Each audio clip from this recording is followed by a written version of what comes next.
Eh bien, bonjour à tous et bienvenue à CGRU 2021, le rendez-vous des acteurs du renouvellement urbain. Une édition un peu particulière cette année, tout en digital, avec beaucoup de rendez-vous, dont ce REX, ce retour d'expérience qui vous est proposé. Et au nom de l'ANRU, je vous remercie de vous être inscrits très nombreux. Le REX sera complet, nous serons 50 pour partager ces retours d'expérience. Alors, un REX, c'est un format court d'une trentaine de minutes pour vous nourrir de pratiques et de méthodes d'acteurs de terrain. Un format court qui sera articulé en deux temps. Dans un premier temps, on va bénéficier du retour d'expérience de pilotes, d'acteurs de terrain. Puis, dans un second temps, eh bien, on pourra échanger, vous pourrez prendre bien évidemment la parole. Intervenir sur les copropriétés, une étape indispensable à la réalisation du projet urbain du quartier des Coteaux, voilà le sujet qu'on vous propose de découvrir avec nos deux interlocuteurs, Christine Thiré, directrice du projet de renouvellement urbain à Mulhouse, Alsace Agglomération, ainsi que Alain Couchot, adjoint au maire, Habitat Renouvellement Urbain de la ville de Mulhouse. Alain Couchot, vous êtes avec nous, vous nous avez rejoint. Bonjour, bonjour Christine Thiré, merci de votre participation. Avant de vous laisser la parole, quelques précisions à nos participants. Alors, si vous souhaitez réagir, n'hésitez pas, on vous y invite. Vous pouvez le faire de deux manières, soit par écrit via le chat, et on s'efforcera de prendre vos interventions lors du temps d'échange, soit lors d'une prise de parole à l'oral. Simplement, je vous proposerai de le faire lors du temps réservé aux échanges, c'est-à-dire à la fin de la présentation. Et si vous voulez prendre la parole, eh bien, utilisez le petit onglet qui indique une main. Voilà, je saurai que vous voulez prendre la parole et je vous inviterai à intervenir. Voilà. Ce propos introductif et ce cadre étant posé, je vous propose tout de suite de pouvoir démarrer avec nos deux intervenants et notamment Monsieur Couchot, adjoint au maire de Mulhouse, où vous allez donc nous présenter cette expérience et ce retour d'expérience. Merci, bonjour à tous. Le projet urbain de Mulhouse se décline en plusieurs actions significatives et parmi lesquelles, évidemment, le nouveau projet de renouvellement urbain pour lequel un contrat a été signé entre l'agglomération dont fait partie Mulhouse et l'ANRU à la fin de l'année dernière. Il se concentre sur trois grands secteurs de la ville. Celui qui nous intéresse aujourd'hui, c'est les Coteaux, donc qui est un quartier qui a été construit dans les années 60 à l'ouest de la ville, un peu moins de 10 000 habitants, et qui concentre un certain nombre de difficultés aujourd'hui, à la fois sur le logement social où une intervention forte est prévue dans le cadre de l'ANRU avec le recyclage d'un certain nombre d'immeubles, mais également aussi des interventions fortes, massives sur l'espace public avec l'augmentation de la place de la nature et le grignotage de ce quartier, la construction de 3 écoles également qui est financée par l'ANRU. Parallèlement à ça, il concentre des difficultés importantes en matière de copropriété, puisqu'il y a 6 copropriétés qui figurent au plan initiative copropriété de rang national, avec des enjeux qu'on retrouve dans beaucoup d'autres situations de ce type en France, avec des propriétaires qui sont dans l'incapacité d'assurer le fonctionnement de leur copropriété.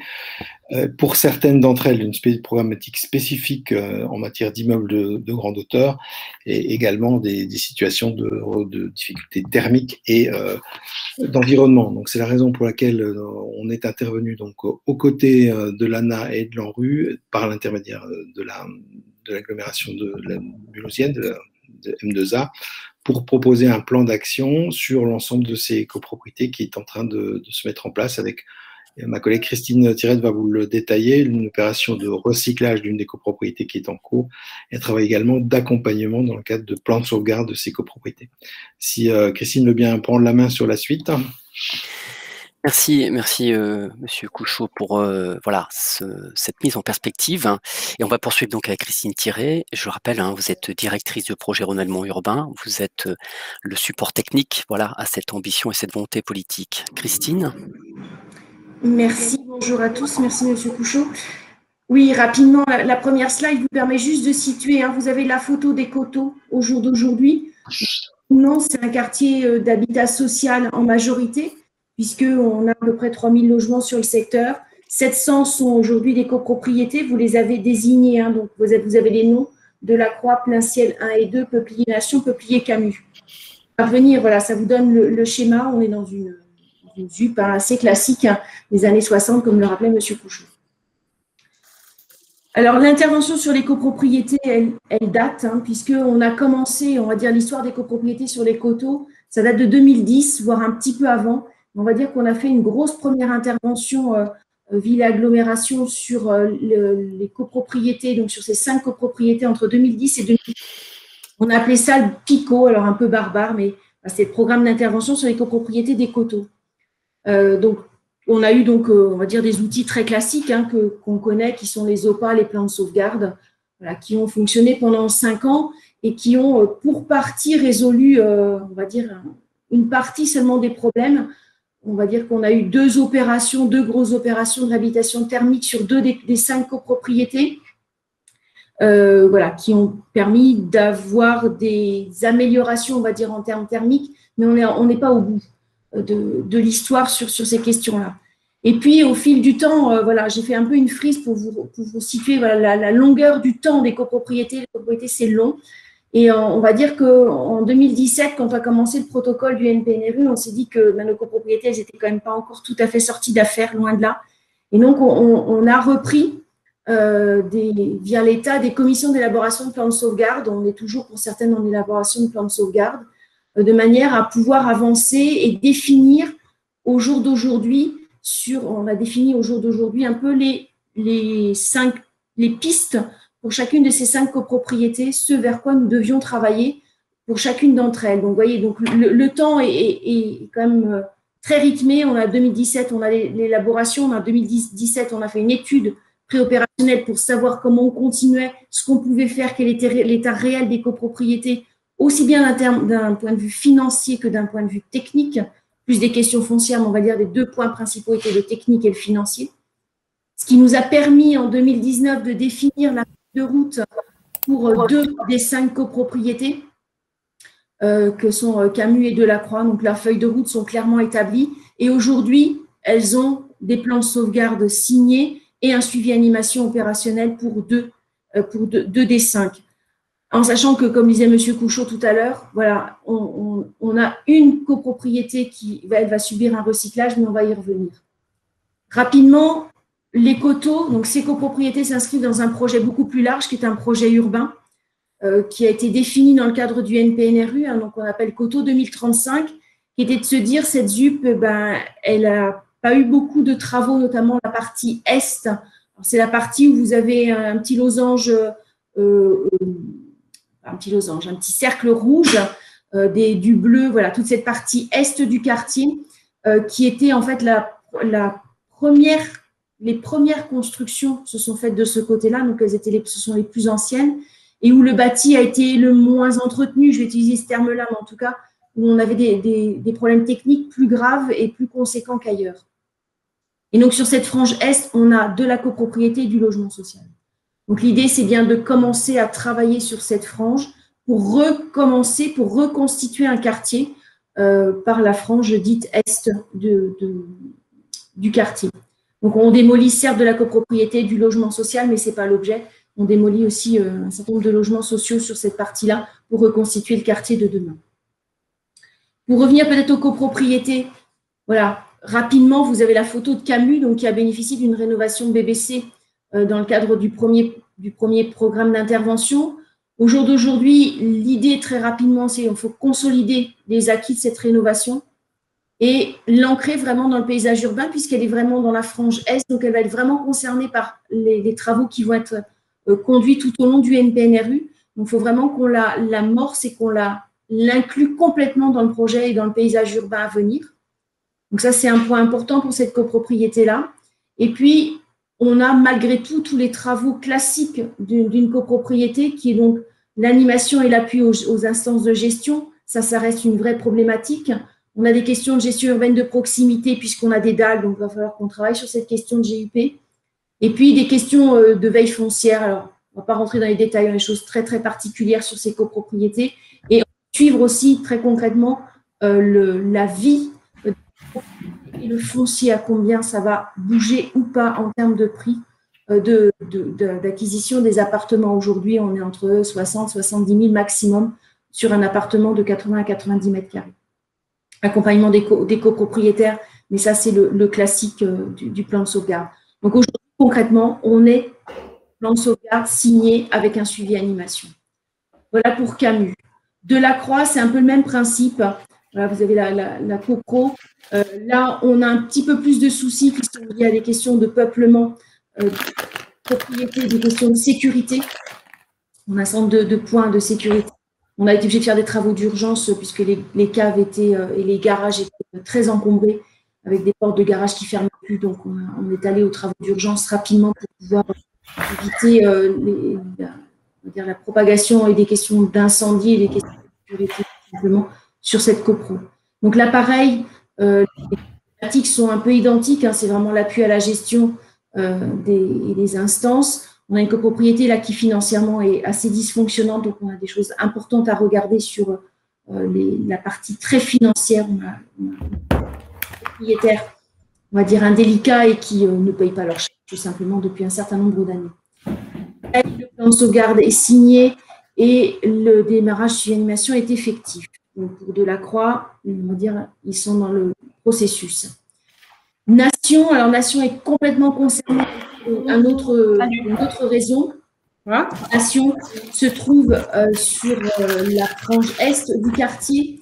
Et là, pour le coup, le choix a été fait suite aux différents états de la copropriété de passer au recyclage. Donc, on est sur un habitat très obsolète. On n'a rien pu faire dans le cadre de la première intervention, sinon de faire des travaux d'urgence et de faire en sorte que la copropriété continue à fonctionner qu'à un cas, mais on n'a pas réussi à aller au bout et notamment faire une réhabilitation énergétique. On va dire, la dette était trop importante et l'incapacité des copropriétaires à pouvoir, on va dire, engager des travaux de réhabilitation énergétique. Donc là, on est parti sur une démolition. On va être dans une DUP aménagement puisque cette démolition, dans le cadre du projet urbain, a une nécessité, notamment pour faire des équipements publics. Donc, cette démolition, on va dire, le processus est engagé avec un portage massif. La démolition est donc aujourd'hui annoncée aux habitants. On a une phase transitoire aujourd'hui avec CDC Habitat qui assure un portage foncier. Aujourd'hui, on a à peu près une vingtaine de lots portés aujourd'hui par CDC Habitat. Et donc, on est en train de travailler sur la suite, sur la prochaine étape des démarches pour avancer sur la copropriété, pour pouvoir aller, on va dire, à l'acquisition, voire à l'expropriation sur certains lots. On est obligé de passer par là pour être à échéance 2025, pouvoir engager la démolition effective du bâtiment. Ça, c'est pour Nation. Et puis, il nous reste deux sujets pour lesquels là, les décisions ne sont pas actées, les stratégies sont en cours. C'est donc deux immeubles de grande hauteur, classés récemment en 2017, un immeuble de grande hauteur, avec des avis défavorables de la sous-commission départementale de sécurité, donc un premier avis en 2017 et un deuxième conforté en 2020, avec l'établissement de schémas directeurs de sécurité pour voir ce qu'il est possible de faire. Voilà, les choses sont loin d'être simples. Techniquement, c'est compliqué. On attend des dernières études pour conforter la stratégie qui pourra être retenue. Donc là, on est vraiment encore au stade de la définition de la stratégie et des dernières études à réaliser. Voilà, globalement, pour les 5 copropriétés qui sont concernées, qui s'inscrivent toutes dans le projet urbain Coteau 2035. Et on me posait la question de savoir quels étaient les plus et les moins. Alors, j'ai envie de dire, le point qui me semble vraiment important, c'est qu'il faut vraiment éviter les ruptures dans les mises en œuvre des dispositifs. C'est-à-dire qu'entre le PICO et aujourd'hui, vous voyez, 2015-2021, on a un temps long. Et en fait, les copropriétés, leur temps est très long aussi. Et on ne peut pas les laisser en cours de route. Je pense qu'on n'a pas su, on n'a pas pu, on n'était pas forcément prêt non plus. Et on pensait que les choses allaient se passer dans de meilleures conditions. Voilà, c'est des immeubles, en fait, des copropriétés qu'il faut suivre au long cours. Et ce n'est pas parce qu'on a fini un dispositif de type plan de sauvegarde, de type OPAP, peu importe, on doit les laisser, on va dire, vaquer seuls à leurs occupations, parce que ça ne fonctionne pas très, très bien. Donc, le temps long de la copropriété, hein, quand j'ai fait la friche, je me suis rendu compte que c'était très, très long, en fait, aussi bien pour la copropriété que pour la collectivité. Et on ne peut vraiment pas les laisser, en fait, on va dire, comme ça. Quand elles vont bien, ce n'est pas un problème, et quand elles sont déjà en difficulté, c'est compliqué de les laisser au bord du chemin. Et le point le plus important, et sans doute aujourd'hui le plus difficile, c'est l'adhésion des copropriétaires au dispositif, et notamment aux instances participatives, et ça, c'est vraiment une vraie question. Voilà, comment on arrive à faire adhérer les copropriétaires, notamment les nouveaux copropriétaires entrants, à l'ensemble de ces dispositifs et à la vie de la copropriété. Ça, c'est un enjeu fort, pas forcément simple à résoudre et peut-être pas non plus forcément à être porté complètement par la collectivité. Après, les prérequis, je pense, pour intervenir sur les copropriétés, c'est un portage politique fort. Hein, je veux dire, voilà, l'intervention de M. Couchot est importante, que ce soit de la ville et de l'agglomération, puisque les deux sont impliqués fortement dans cette question des copropriétés, que ce soit le vice-président à l'habitat et M. Couchot en tant qu'adjoint à l'habitat et au renouvellement urbain. Des enjeux forts politiquement. C'est important pour la partie technique. Une ingénierie organisée, ça c'est aussi un point important, à la fois en termes d'opérateurs, d'avoir des tiers qui sont là sur le terrain et qui officient et qui ont les compétences pour officier sur ces questions de copropriété, et le choix qui a été fait en interne pour nous d'avoir une chargée de mission copropriété dont c'est le job de suivre l'ensemble de ces opérations, des dispositifs en cours bien évidemment, et aussi de toutes les réflexions au jour d'aujourd'hui sur notamment les deux copropriétés en immeuble de grande hauteur. L'intégration, oui, au projet urbain, ça nous semble aujourd'hui, nous, évident, pas forcément évident au départ, mais c'est vrai que quand on a fait l'étude urbaine de Coteau 2035, il y avait dans le groupement qui a répondu à l'étude urbaine quelqu'un qui était spécialiste des copropriétés. Et donc, je pense que c'est important d'intégrer cette problématique-là dès le départ dans des questions de projet urbain, de manière à ce qu'elles soient incluses dans leurs problématiques spécifiques, dans leur fonctionnement spécifique, qui donne, voilà, quand on a un traité avec un bailleur social, en fait, c'est presque simple, je vais mettre ça entre guillemets, mais on a un seul interlocuteur, on a un seul propriétaire, et les choses sont toujours plus faciles que quand on est en copropriété. Donc, d'avoir des gens spécialistes de la question, ça me semble très important. Et puis, ne pas oublier que la copropriété, enfin, ces questions-là, demandent une gouvernance complexe, hein, et multipartenariale, puisque l'État, bien évidemment, est un des parties prenantes, les deux agences, et l'ANRU, sans oublier le coordonnateur du plan de sauvegarde. On a un coordonnateur sur ces 5 copropriétés. Et là, c'est pareil, les articulations entre les uns et les autres, les limites, on va dire, entre ville, État et coordonnateur sont des enjeux importants. Le coordonnateur, c'est celui c'est le gras de poil, excusez-moi l'expression, mais c'est celui qui nous pose des questions qu'on n'a pas toujours envie d'entendre, mais qui sont sans doute nécessaires malgré tout, en tout cas à la réflexion. Donc, les liens indispensables entre ville et État, alors État local, bien évidemment, nos collègues de la DDT 68 sont nos partenaires indispensables et autour de la table en quasi-permanence sur ces questions-là. Et puis, voilà, les deux agences, que ce soit l'ANA et l'ANRU, sur ces questions très précises de gouvernance complète des copropriétés. Voilà ce que je peux vous raconter sur Mulhouse. Merci Christine pour cette présentation synthétique, voilà, en mettant en évidence voilà, les conditions de réussite. Alors, on vous propose maintenant de pouvoir réagir par rapport à cette présentation. Alors, j'ai pas eu beaucoup de succès au niveau du chat. Je vous ai invité à pouvoir réagir par écrit. Peut-être que vous préférez réagir par oral, donc n'hésitez pas. Simplement, je vous propose de pouvoir vous manifester en levant la main. Voilà, c'est au niveau de la petite icône groupe de discussion. Donc, si vous voulez prendre la parole, manifestez-vous et je vous donnerai la parole.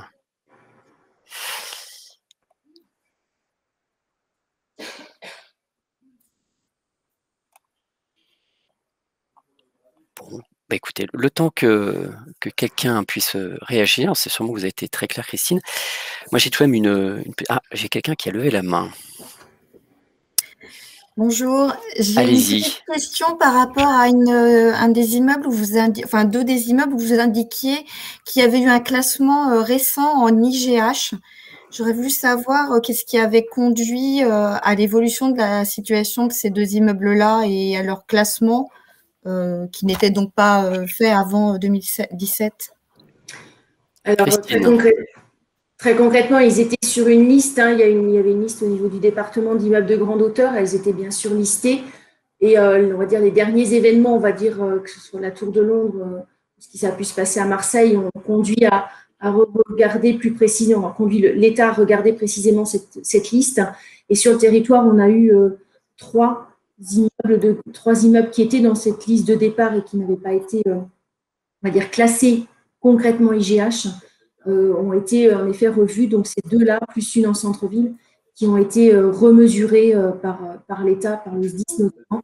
Ils ont été remesurés, donc définitivement classés immeubles de grande hauteur, avec tout ce que ça veut dire derrière, puisque aujourd'hui, concrètement, on n'a pas de PC de sécurité, mais voilà, ce sont des immeubles qui ont été reclassés, on va dire classés, même si elles étaient sur une liste, et suite aux derniers événements, on va dire, que ce soit les Tours de Londres ou ce qui a pu se passer à Marseille, voilà, cette liste a été revue et ils ont été, ces deux immeubles plus un troisième, ont été définitivement classés immeubles de grande hauteur. Merci pour cette précision. Merci. Autre question, réaction par rapport à cette présentation?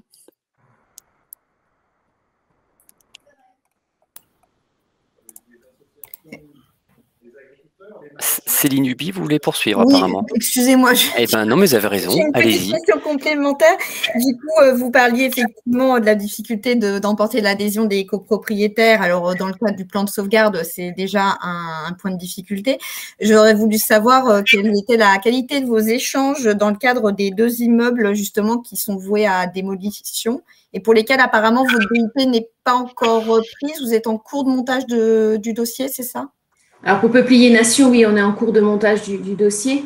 Alors, les relations, on a fait une réunion spécifique hein, pour le Peuplier Nation. Hein. On a donc présidé par les élus, par M. Couchot notamment. On a donc eu une présentation où on leur a annoncé la démolition de la barre.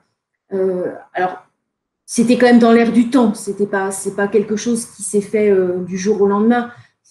Quand on a terminé le premier programme d'intervention, on s'est douté qu'on n'arriverait pas à aller beaucoup plus loin que ce qu'on avait pu faire, à mesure où en plus ça se paupérisait au niveau des propriétaires. Alors bien évidemment, ça n'a pas été, la réunion n'a pas été une partie de plaisir, hein, je ne vais pas vous le cacher, hein, ce n'est pas forcément évident. On sait qu'on va avoir quelques récalcitrants, voilà, on le sait d'avance. Au jour d'aujourd'hui, on va dire que les négociations que peut mener CDC Habitat sur les propriétaires qui sont partants, on va dire, voilà, se passe relativement bien. Pour le moment, ça se passe relativement bien. Les premiers échanges sont assez, je ne vais pas dire cordiaux, mais ça se passe dans de bonnes conditions. Voilà. On n'a pas de tollé, on n'a pas par rapport à ça. En sachant que ce qu'il faut se dire, c'est que quand on a annoncé cette démolition, on avait mis tout de suite en place, en fait, on avait un numéro de téléphone spécifique, c'est-à-dire que les propriétaires, le lendemain de cette réunion, ont pu appeler les collègues, donc on a mis en place un numéro de téléphone spécifique, de manière à pouvoir les rassurer, à leur dire que ce n'était pas pour demain matin, parce que les gens étaient inquiets sur se dire, est-ce que c'est demain qu'on doit partir? Et donc on leur a dit que non, il y avait du temps, on avait le temps. Alors même si le temps est à la fois très court et très long en même temps, mais qu'on avait voilà, cette échéance de 2025-2026, donc il y avait le temps et qu'on pouvait discuter avec eux, qu'on pouvait se poser, qu'on pouvait les aider dans les questions du relogement, soit pour de l'achat, soit pour de la location. Donc voilà, on a fait, on va dire, il y a eu sur les 15 jours et presque le mois qui a suivi cette annonce, voilà, des appels très très réguliers et ça a été vraiment un job de rassurer en fait les copropriétaires. Même si l'immeuble est démoli, on est d'accord, sauf qu'il faut quand même rassurer sur le temps, parce que le temps est à la fois long, sur le fait qu'il allait avoir un interlocuteur spécifique qui allait venir et qui allait pouvoir leur faire des propositions concrètes en termes de coûts, en termes éventuellement de les aider à se reloger. Donc tout ça a permis malgré tout de rassurer. Aujourd'hui, on va dire globalement, c'est à peu près 50% des copropriétaires qui ont pris contact sur cette démolition, donc on va dire par voie amiable, je vais la qualifier comme ça. À peu près, donc on a 175 lots sur Nation. Globalement, la moitié aussi sont venus d'eux-mêmes à l'amiable dans les discussions, dans la négociation. Alors, l'achat, ça c'est encore une autre question, on va franchir des étapes, mais on est à peu près à la moitié aujourd'hui qui sont venus à l'amiable, donc on se doute bien qu'on va avoir une petite partie où les choses vont être un peu plus complexes, d'où l'importance de lancer la DUP maintenant, aménagement, pour qu'on puisse en effet commencer les mobilités et l'expro à terme. Merci Christine. Voilà, il nous reste 5 minutes à vivre ce REX ensemble. On a une question au niveau du chat, une double question. Pour le suivi animation, quel type d'acteur avez-vous sollicité pour les PDS? C'est la première question. Et la seconde question en lien avec la première, y avait-il des acteurs de terrain pour la mobilisation des habitants? Voilà, Christine, je vous invite à pouvoir répondre à cette question et après on va donner la parole à Patrick Chevalier qui va devoir être très, très concis parce qu'au bout d'une demi-heure, je vous le rappelle, on va être coupé. Christine, Alors, par rapport. Donc, l'animateur du plan de sauvegarde et urbanisme, on a fait un appel d'offres, tout à fait classique. On a fait un appel d'offres et on a eu 2 réponses. Et c'est Urbanisme qui a été retenu pour des questions de. La proposition était celle qui nous semble la plus pertinente au regard des problématiques. Voilà pour la question du suivi animation. La deuxième question. Juste me la rappeler, Maxime. Oui, y avait-il des acteurs de terrain pour la mobilisation de type GUP ou Mousse? Alors non, il y a eu, par contre, quand il y a eu l'étude urbaine et quand on a demandé à notre opérateur SPL, d'assurer, de reprendre les études, on avait demandé à être accompagné par un prestataire justement de la concertation, j'ai plutôt utilisé ce terme-là, de la concertation, de manière à pouvoir travailler avec notamment les conseils syndicaux, c'est eux qui ont été les plus mobilisés, les plus mobilisables, les conseils syndicaux sur un peu comment ils voyaient leur copropriété dans les 5 à 10 ans à venir. Donc, en effet, le prestataire de Citivia nous a permis, au niveau de la concertation, d'avoir un certain nombre d'éléments qui vont nous permettre d'avoir la feuille de route GUP qu'on devrait avoir en copie là, très, très prochainement, début septembre. On va avoir les feuilles de route des gestions urbaines de proximité de Camus et de Lacroix et qui sont issues notamment des travaux qui ont été menés dans les phases d'études avec ces questions de concertation. Merci. Un accompagnement. Merci. Patrick Chevalier, voilà, vous avez 1 minute pour votre question et Christine, vous aurez une grosse minute pour répondre. Allez-y, Patrick Chevalier. Alors, merci beaucoup. Vous m'entendez bien? Oui, très bien. Oui, alors ma question, elle est par rapport au syndic. Et je dis ça parce que j'ai l'exemple ici à Toulouse, où j'habite une résidence en copropriété, et que donc il y a une convention qui est signée entre l'État, Toulouse Métropole et les structures RENA-PRE. Et on s'aperçoit aujourd'hui, bon, les choses avancent, mais avec difficulté parce que les syndics, entre autres le syndic là, met des freins à l'évolution du travail qui est fait par Toulouse Métropole. Alors je ne sais pas comment on peut faire, mais c'est un peu gênant. Voilà. Merci Christine par rapport à cette articulation avec le syndic. C'est une vraie question. C'est une vraie question. La problématique syndic. Alors on essaye on ne peut pas travailler sans eux puisque c'est eux qui ont toutes les données de base. Mais la vraie question, en effet, c'est comment on peut avancer avec les syndics. On n'a pas encore la réponse. Je ne sais pas si on l'aura d'ailleurs à un moment ou à un autre. Mais c'est vrai que la question du syndic et de sa place dans les dispositifs est une vraie question. Je pense que sur une des copropriétés, on va les monter à l'administrateur provisoire. Donc voilà. Donc on va sans doute passer outre le syndic pour pouvoir avancer sur une des 2 copropriétés en plan de sauvegarde, je précise. On sera sans doute obligé de passer outre le syndic pour pouvoir avancer. C'est une des pistes qu'on est en train de creuser pour voir si on doit poursuivre avec le syndic ou si on passe à un administrateur provisoire. Merci Christine pour cette précision. Alors il y a sûrement peut-être un peu de frustration par rapport à ce temps un peu court. Alors vous pouvez poursuivre, c'est l'invitation qu'on vous fait. Alors soit participer à d'autres retours d'expérience, mais vous avez aussi des visites urbaines, des ateliers. Il y a un certain nombre de dispositifs que vous pouvez retrouver sur le site des GRU 2021. Et puis vous pouvez également prendre un rendez-vous, notamment avec un intervenant, pour poursuivre les échanges. Voilà. Donc ça c'est au niveau de la plateforme Café Virtuel. Il me reste à vous remercier Christine Thiré pour votre intervention avec la présence d'Alain Couchot, adjoint au maire de Mulhouse. Merci pour votre témoignage et puis aussi merci également à vous d'avoir participé à ce REX et d'avoir contribué à la réussite avec vos différentes interventions. Je vous souhaite à tous une bonne journée. Au revoir.